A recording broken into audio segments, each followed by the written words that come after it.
आइए जानते हैं पूरे बिहार की हर छोटी बड़ी खबर सिर्फ 15 मिनट में। लेकिन उससे पहले आप हमें कमेंट में जरूर बताइए कि ये वीडियो आप बिहार के किस जिले और किस गांव से देख रहे हैं। दिल्ली ब्लास्ट का सहारनपुर कनेक्शन। दिल्ली के लाल किले के पास हुए धमाके की जांच में अंतरराष्ट्रीय आतंकी साजिश का खुलासा हुआ है। यह हमला स्पेक्टेक्युलर स्ट्राइक योजना का हिस्सा बताया जा रहा है। जांच में सामने आया कि मास्टरमाइंड डॉ उमर मोहम्मद तुर्की स्थित हैंडलर उकासा के संपर्क में था। सहारनपुर से पकड़े गए डॉक्टर आदिल अहमद के घर से एक हवाई टिकट मिला है। टिकट से पता चला कि आदिल 31 अक्टूबर को श्रीनगर से दिल्ली आया था। यह टिकट 31 अक्टूबर को श्रीनगर से दिल्ली आया था। यह टिकट उसके किराए के घर के बाहर कचरे में मिला। पुलिस ने घर सील कर इलाके में सुरक्षा बढ़ा दी है। टिकट को फॉरेंसिक जांच के लिए भेजा गया है। अब यह पता लगाया जा रहा है कि आदिल ने दिल्ली में किन से मुलाकात की और उसका धमाके से क्या संबंध था। जहानाबाद से नक्सली गिरफ्तार। एसटीएफ और सिरदला थाना पुलिस ने संयुक्त कार्रवाई कर कुख्यात नक्सली रामकृत यादव को गिरफ्तार किया है। वह 2016 के खरोंध रेलवे स्टेशन हमले का आरोपी था। उस समय सैकड़ों नक्सलियों ने स्टेशन पर लेवी की मांग को लेकर उत्पात मचाया था। मजदूरों और मुंशी के साथ मारपीट की गई थी और वाहनों को आग के हवाले कर दिया गया था। रामकृत यादव सिरदला थाना कांड संख्या 264/2016 का मुख्य अभियुक्त था। गिरफ्तारी के बाद उसे न्यायालय नवादा भेज दिया गया।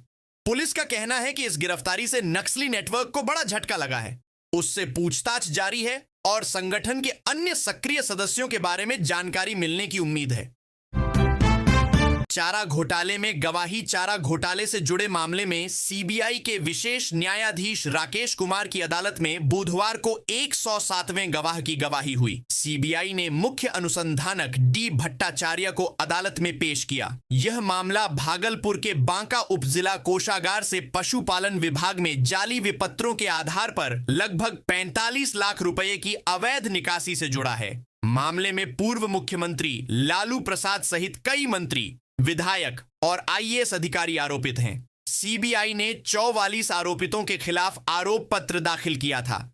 इनमें कई की मौत हो चुकी है। वर्तमान में अदालत में लालू प्रसाद सहित 18 आरोपितों के खिलाफ सुनवाई जारी है। अगली सुनवाई 13 नवंबर को होगी। राघोपुर से हार रहे हैं तेजस्वी यादव। एनडीए बिहार विधानसभा चुनाव के अंतिम चरण के बाद एनडीए नेताओं ने दावा किया है कि तेजस्वी यादव राघोपुर सीट से हार रहे हैं। जेडीयू प्रवक्ता राजीव रंजन प्रसाद ने कहा कि तेजस्वी अब हार का बहाना ढूंढने लगे हैं। भाजपा सांसद राजीव प्रताप रूडी ने एग्जिट पोल्स का हवाला देते हुए 100% वोट शेयर के साथ तेजस्वी यादव को हराने का दावा किया है। कहा कि 17 में से 13 समीक्षकों ने एनडीए को बहुमत दिया है। उन्होंने कहा कि बिहार की जनता ने प्रधानमंत्री नरेंद्र मोदी और मुख्यमंत्री नीतीश कुमार के नेतृत्व पर भरोसा जताया है। यह चुनाव विकास बनाम भ्रम की लड़ाई था। एनडीए नेताओं का कहना है कि जातीय समीकरण भी इस बार महागठबंधन के खिलाफ गया है। एग्जिट पोल्स के मुताबिक एनडीए को 125 से ज्यादा सीटें मिलने का अनुमान है, जबकि महागठबंधन 110 के आसपास रुक सकता है।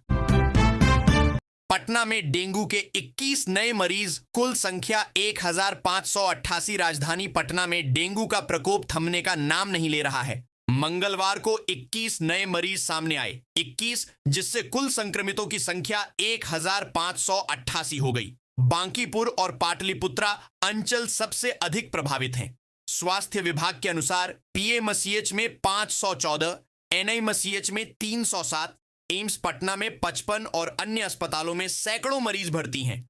अधिकारियों ने बताया कि ठंड बढ़ने के बावजूद संक्रमण पूरी तरह थमा नहीं है।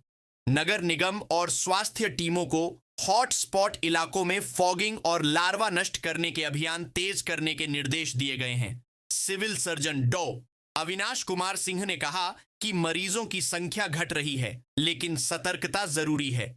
अब तक मिले मरीजों में पुरुषों की संख्या अधिक है और 21 से 30 वर्ष आयु वर्ग सबसे ज्यादा प्रभावित है। हाफिज सईद भारत में करवा सकता है धमाका।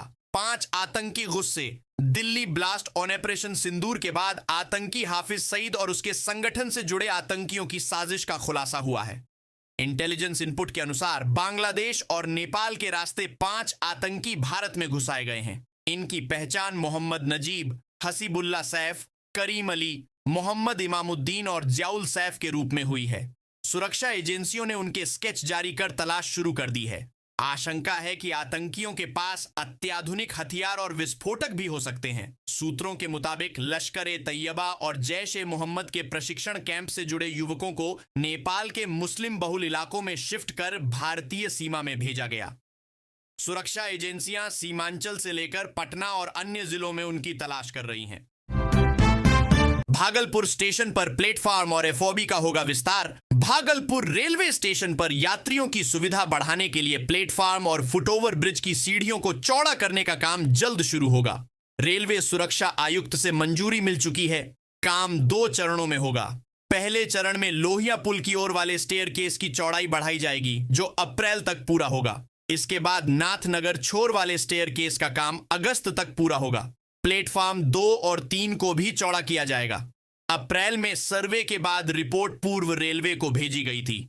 अभी प्लेटफॉर्म की लंबाई कम होने से बड़ी ट्रेनों को प्लेटफॉर्म 1 और 4 पर लिया जाता है। डीआरएम मनीष कुमार गुप्ता ने बताया कि सीढ़ियों की चौड़ाई बढ़ाने का काम अगस्त तक पूरा कर लिया जाएगा। पीएम किसान योजना के नाम पर साइबर फ्रॉड, 2 लाख की ठगी। पियर महेशपुर में साइबर फ्रॉड का बड़ा मामला सामने आया है। जालसाजों ने पीएम किसान योजना के नाम पर एपीके फाइल का लिंक व्हाट्सएप पर भेजकर इंस्टॉल कराया। इसके बाद रिमोट एप्लीकेशन के जरिए IDFC first bank credit card से 2,06,000 रुपए की निकासी कर ली गई। पीड़ित सुरेश कुमार ने साइबर थाने में प्राथमिकी दर्ज कराई है। पुलिस ने बताया कि पहले 1 लाख, फिर 2 बार में 50-50 हजार और चौथे बार में 600 रुपए निकाले गए। मामले की जांच शुरू हो गई है। पुलिस ने कहा कि आरोपित मोबाइल नंबर धारक समेत अन्य लोगों पर कार्रवाई की जाएगी। शिकायत साइबर क्राइम पोर्टल पर भी दर्ज कराई गई है। बेमौसम बारिश से 16,000 एकड़ फसल बर्बाद। पिछले माह हुई अतिवृष्टि और बाढ़ से जिले में फसलों को भारी नुकसान पहुंचा है। कृषि विभाग के अनुसार 16,130 हेक्टेयर में लगी फसलें बर्बाद हो गईं। नुकसान की राशि 27 करोड़ 42 लाख रुपए आंकी गई है। सबसे अधिक क्षति औराई, कटरा और गायघाट प्रखंड में दर्ज की गई है। सर्वे टीमों ने पंचायतों में जाकर स्थिति का आकलन किया। औराई के डी हजीवर पंचायत में 360 हेक्टेयर, कटरा के चंगेल सोनपुर में 560 हेक्टेयर और गायघाट के जमालपुर कोदई क्षेत्र में 474 हेक्टेयर फसलें बर्बाद हुईं। जिला कृषि पदाधिकारी सुधीर कुमार ने बताया कि खरीफ 2025 के दौरान 2 अक्टूबर को हुई अतिवृष्टि से 33% से अधिक क्षेत्र प्रभावित हुआ। किसानों को रबी फसल के लिए बीज उपलब्ध कराया जा रहा है। कर्नाटक में बिहार के मजदूरों को बनाया गया बंधक। बक्सर जिले के दुल्फा गांव निवासी प्रेमचंद सिंह सहित लगभग 1 दर्जन मजदूरों को कर्नाटक में जबरन बंधक बना लिया गया है। पीड़ित परिवारों ने पूर्व मंत्री संतोष निराला से गुहार लगाई है। प्रेमचंद के भाई चंदन कुशवाहा ने बताया कि वह विजयपुर में मशीन ऑपरेटर का काम करता था और 10 नवंबर को घर लौटने वाला था, लेकिन वह नहीं पहुंचा। बाद में फोन पर रोते हुए उसने बताया कि मनमाड स्टेशन से लौटते समय ठेकेदार और उसके साथी मजदूरों को गन्ने के खेतों में ले गए और जबरन काम कराया जा रहा है। मजदूरों के साथ मारपीट भी की जा रही है। परिवारों ने प्रशासन से हस्तक्षेप कर सुरक्षित वापसी की मांग की है। डीएम डो विद्यानंद सिंह ने कहा कि जांच कर बंधकों को जल्द छुड़ाने का प्रयास होगा। बेगूसराय में ऑनलाइन खरीदारी के नाम पर ठगी। बेगूसराय जिले के बखरी नगर वार्ड 15 निवासी जाकिर हुसैन साइबर ठगी का शिकार हो गए। उनके बच्चों ने इंटरनेट मीडिया पर सूट का ऑर्डर किया था। सामान न मिलने पर ठगों ने सूरत से जारा कंपनी का शब्बीर बनकर फोन किया और कहा कि ऑर्डर रद्द कर दिया गया है। पैसे वापस करने के नाम पर लिंक भेजा गया। बच्चों ने क्लिक कर खाता विवरण साझा किया। इसके बाद ठगों ने 1 रुपये भेजकर कंफर्म करवाया और बटन दबाने को कहा। उसी प्रक्रिया से 2 अलग अलग खातों से कुल 56,000 रुपए निकाल लिए गए। इसमें पंजाब नेशनल बैंक से 33,000 और बैंक ऑफ इंडिया से 23,000 रुपए शामिल हैं। घटना के बाद साइबर थाना में शिकायत दर्ज कराई गई है। चक्रवाती बारिश से धान की फसल बर्बाद मोथा। चक्रवातीय वर्षा ने फतेहपुर और टनकुप्पा प्रखंड के किसानों की मेहनत पर पानी फेर दिया। खेतों में कटा हुआ धान भीगकर सड़ने लगा और खड़ी फसल 23,000 रुपए शामिल हैं। घटना के बाद साइबर थाना में शिकायत दर्ज कराई गई है। चक्रवाती बारिश से धान की फसल बर्बाद मोथा चक्रवातीय वर्षा ने फतेहपुर और टनकुप्पा प्रखंड के किसानों की मेहनत पर पानी फेर दिया। खेतों में कटा हुआ धान भीगकर सड़ने लगा और खड़ी फसल झुक गई। लगातार बारिश से खेतों में पानी भर गया, जिससे कई जगह धान में अंकुरण निकल आया। किसानों ने बताया कि उन्होंने कर्ज लेकर खेती की थी और अच्छी मानसून से उत्साहित थे। कोई बेटी की शादी की तैयारी कर रहा था तो कोई घर की ढलाई सोच रहा था, लेकिन अचानक हुई बारिश ने लाखों रुपए का नुकसान कर दिया। छोटे किसानों के लिए यह संकट पेट पालने की नौबत तक पहुंच गया है। किसानों ने नई सरकार से मुआवजे की मांग की है। कृषि विभाग ने सर्वे कर रिपोर्ट भेज दी है और आदेश मिलते ही क्षतिपूर्ति की प्रक्रिया शुरू होगी। भोजपुर पटना एसटीएफ की छापेमारी में 3 तस्कर गिरफ्तार। भोजपुर पुलिस और पटना एसटीएफ की संयुक्त टीम ने नशे के कारोबार पर बड़ी कार्रवाई की है। नवादा थाना क्षेत्र के पावरगंज बिहारी मिल इलाके से 3 तस्करों को गिरफ्तार किया गया। इनमें बक्सर निवासी सुनील सिंह, भोजपुर के रामचंद्र पासवान और सुजीत कुमार शामिल हैं। छापेमारी में पुलिस ने 49.5 gram heroin, 496 gram drug chemical, 322 gram sodium chloride और 3 मोबाइल फोन बरामद किए। पुलिस को गुप्त सूचना मिली थी कि इलाके में हेरोइन की खरीद बिक्री होने वाली है। इसके आधार पर टीम गठित कर छापेमारी की गई। मौके से सुनील और रामचंद्र को पकड़ा गया। बाद में सुजीत को निशानदेही पर गिरफ्तार किया गया।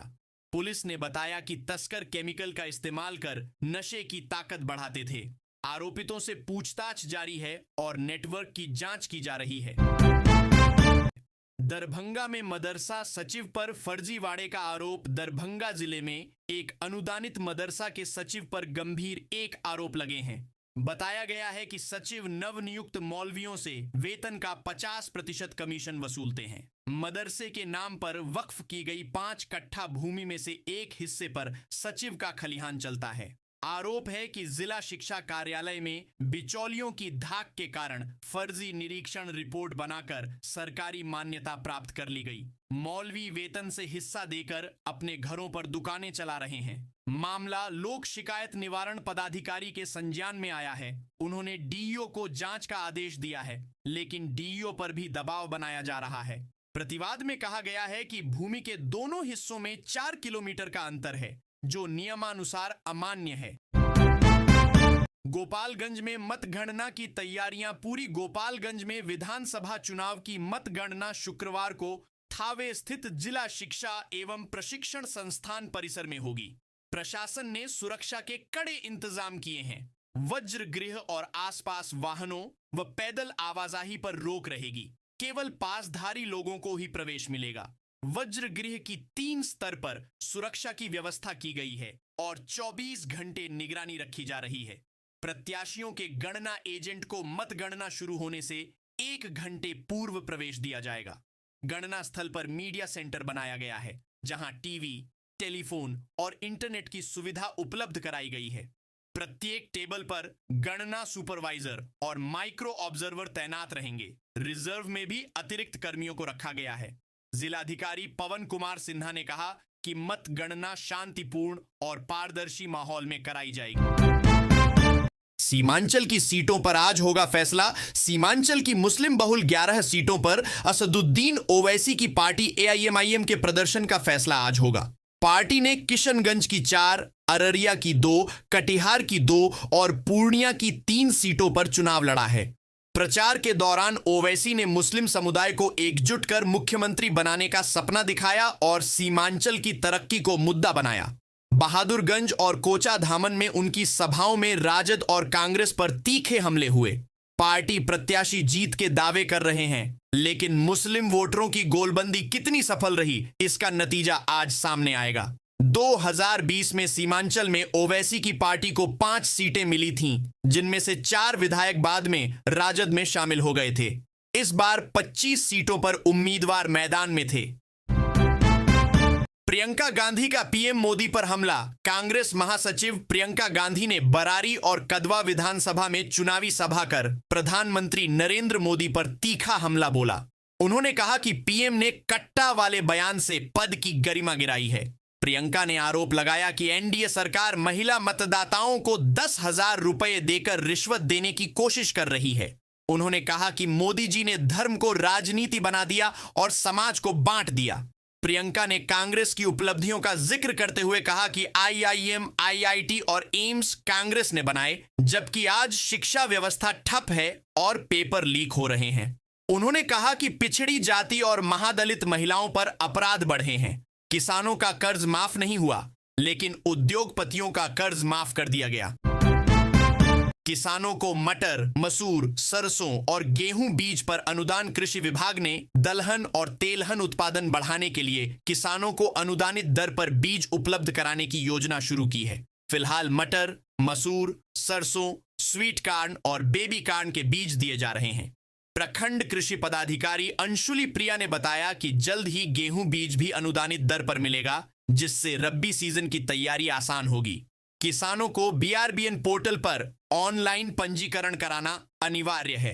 विभाग का उद्देश्य किसानों की आमदनी बढ़ाना और आत्मनिर्भर कृषि को बढ़ावा देना है। किसानों को मटर और मसूर के 8 किलो तक, सरसों के 2 किलो तक बीज दिए जा रहे हैं। स्थानीय किसानों ने कहा कि सरकारी सहयोग से लागत घटेगी और उत्पादन बढ़ेगा।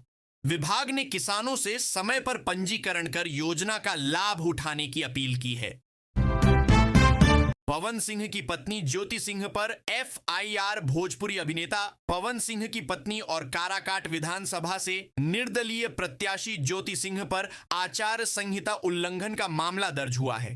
बिक्रमगंज अनुमंडल पदाधिकारी प्रभात कुमार ने शिकायत दी है कि 11 नवंबर को विंध्यवासिनी होटल में प्रचार कर्मी ठहरे पाए गए, जबकि प्रचार 9 नवंबर को समाप्त हो चुका था। जांच के दौरान सहयोग न करने और बाधा उत्पन्न करने का आरोप भी लगाया गया। ज्योति सिंह ने फेसबुक पर वीडियो पोस्ट कर प्रशासन पर षड्यंत्र का आरोप लगाया और कहा कि बिना महिला फोर्स के छापेमारी कर उन्हें परेशान किया गया। वीडियो वायरल होने के बाद एसडीएम ने प्रेस को बयान दिया, जबकि मतदान केंद्र से 100 मीटर के भीतर साक्षात्कार पर रोक है। एसडीएम ने कानूनी कार्रवाई की बात कही है। छपरा सदर अस्पताल में दलालों का बोलबाला। छपरा सदर अस्पताल में दलालों की सक्रियता फिर उजागर हुई है। अमनौर थाना क्षेत्र के जहरी पकड़ी गांव के 3 गरीब मरीजों को दलालों ने निजी क्लिनिक भेजकर इलाज 100 मीटर के भीतर साक्षात्कार पर रोक है। एसडीएम ने कानूनी कार्रवाई की बात कही है। छपरा सदर अस्पताल में दलालों का बोलबाला। छपरा सदर अस्पताल में दलालों की सक्रियता फिर उजागर हुई है। अमनौर थाना क्षेत्र के जहरी पकड़ी गांव के 3 गरीब मरीजों को दलालों ने निजी क्लिनिक भेजकर इलाज के नाम पर 44,000 रुपए वसूले। मरीजों को पर्याप्त उपचार नहीं मिला और पैसे खत्म होने पर बिना ऑपरेशन किए वापस अस्पताल लौटा दिया गया। स्वजनों ने बताया कि दलालों ने उन्हें गुमराह कर कहा कि अस्पताल में हड्डी रोग विशेषज्ञ नहीं है। निजी क्लिनिक में 2 दिन तक इलाज के नाम पर रुपए वसूले गए। मंगलवार शाम पैसे 10 बजे तक जमा करा लें। खत्म होने पर मरीजों को वापस भेज दिया गया। अस्पताल पहुंचते ही स्वजनों ने हंगामा किया और प्रशासन पर मिलीभगत का आरोप लगाया। सीसीटीवी कैमरों के बावजूद दलालों की सक्रियता पर सवाल उठे हैं। पैसा बांटने और मतदान प्रभावित करने के आरोप में 3 धराए नरकटियागंज विधानसभा क्षेत्र में मतदान के दौरान 3 लोगों को पुलिस ने हिरासत में लिया। शिकारपुर थाना अध्यक्ष ज्वाला सिंह ने बताया कि शेरहवा पंचायत के विवेक पंडित और दीनानाथ यादव मतदान को प्रभावित करने की कोशिश कर रहे थे। दोनों को धारा 170 के तहत पकड़ा गया और मतदान समाप्ति के बाद बांड भरवाकर छोड़ दिया गया। वहीं सिसवा बहुअरवा गांव से मो बाबूजान रुपये बांटते हुए पकड़ा गया। उसके पास से 3,000 रुपये और दलित मतदाताओं की सूची बरामद हुई। जांच में पता चला कि वह एक प्रत्याशी के पक्ष में मतदाताओं को प्रभावित कर रहा था। चुनाव आयोग को सूचना दी गई है। मतदान के दिन बेतिया एएसपी डॉ शौर्य सुमन ने अधिकारियों को कड़ी निगरानी रखने और असामाजिक गतिविधियों पर तुरंत कार्रवाई करने का निर्देश दिया था। दिया दिया लोपा का कबाड़ हटाओ अभियान। हैदराबाद की 14 वर्षीय दिया लोपा ने ई वेस्ट के खिलाफ अभियान चलाकर देश विदेश में पहचान बनाई है। सड़क किनारे टूटे लैपटॉप और बैटरियां देखकर उन्होंने यह पहल शुरू की। स्कूल और कॉलोनियों से ई वेस्ट इकट्ठा कर लोगों को इसके दुष्प्रभाव बताए और इस्तेमाल योग्य गैजेट्स को ठीक करना शुरू किया। देखते देखते यह पहल आंदोलन में बदल गई। पिछले 3 साल में दिया ने 10,000 किलो से ज्यादा ई वेस्ट इकट्ठा किया और 5,000 युवाओं को प्रशिक्षित किया। अब उनके साथ 10 देशों से 150 से ज्यादा वॉलंटियर जुड़े हैं। दिया का कहना है कि पर्यावरण बचाने के लिए युवाओं को आगे आना होगा। उनकी पहल ने ई वेस्ट प्रबंधन को लेकर नई उम्मीद जगाई है। डॉग लवर पत्नी के खिलाफ पति ने लगाई गुहार। गुजरात हाई कोर्ट में 41 वर्षीय व्यक्ति ने पत्नी से क्रूरता के आधार पर तलाक की मांग की है। उसका आरोप है कि पत्नी घर में आवारा कुत्ते लाती है और उनकी देखभाल का दबाव डालती है। पति ने कहा कि एक कुत्ते ने उसे काट लिया और पड़ोसी भी नाराज हो गए। उसने आरोप लगाया कि पत्नी पशु अधिकार समूह से जुड़कर बार बार पुलिस में शिकायत करती रही और उसे अपमानित किया। तनाव के कारण उसकी सेहत बिगड़ी और नपुंसकता की समस्या हो गई। परेशान होकर वह बेंगलुरु चला गया। 2017 में उसने तलाक का मुकदमा दायर किया, लेकिन पत्नी ने बचाव में कहा कि पति ने उसे छोड़ दिया और वहीं उसे एनिमल राइट्स मूवमेंट से परिचित कराई थी। फरवरी 2024 में पारिवारिक अदालत ने उसकी याचिका खारिज कर दी।